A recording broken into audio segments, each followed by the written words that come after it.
Neisse päikeseprillidesse saab näiteks -2 panna, +3 panna, -2 ja -1, 0,5 silindriga 0,5, vahet ei ole. Neisse päikeseprillidesse saab teha pruunid klaasid. Tellisin neid kohe mitu tükki sisse, see on nii hea mudel.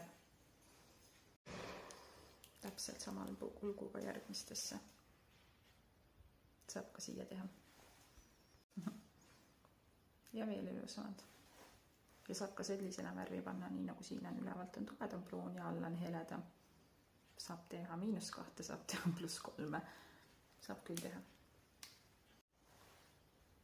Ja kui sulle meeldib midagi tumedamat, siis siia saab ka teha.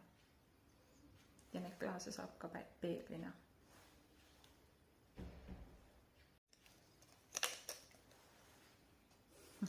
Nüüd mul ei ole põhjust öelda, et mul ei ole neid optilisi päikeseprille. On ikka.